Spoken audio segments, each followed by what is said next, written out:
Maraming salamat po sa time po na ibinigay niyo sa amin. And let's have fun. Let's have fun. Thank you so much po sa inyong pagmamahal at support na ibinigay niyo para sa amin lahat na housemates. We love you guys! Yes! Let's have fun, Sabi and Will! Kilala naman kayo, pero ngayon dumugyadas kasi marami nag-iintay sa studio. No fans. Oh, wow. Ang masasabi ko lang po talaga is, wow, thank you Lord.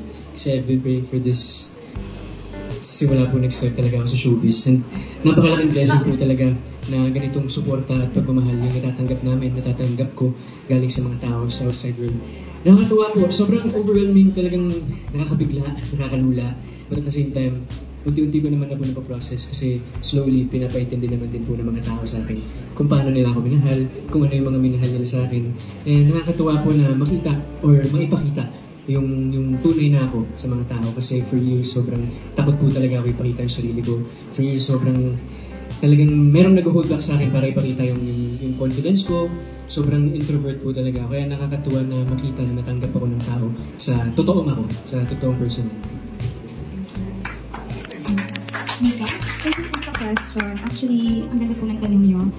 Kasi, opo. Ikaw at chances here. We really wanted to ask for your reaction sa statement niya na yun.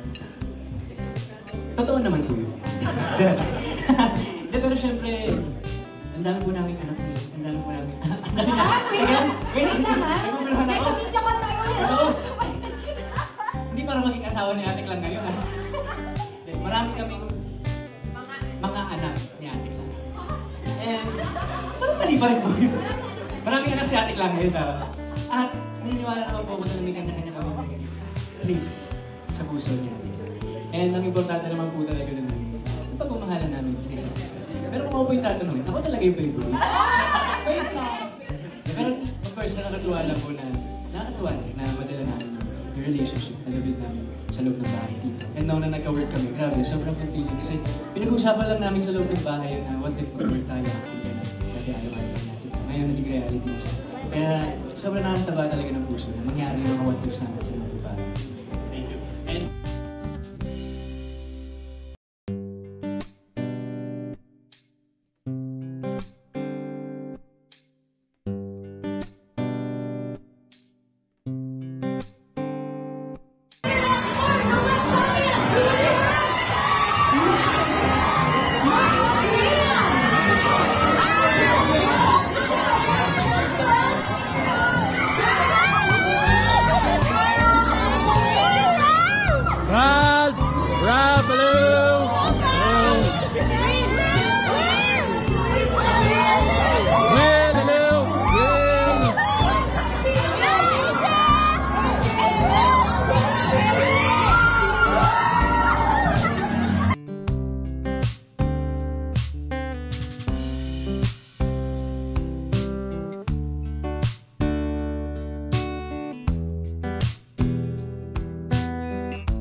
Grabe, ibang Bianca na panood ko doon.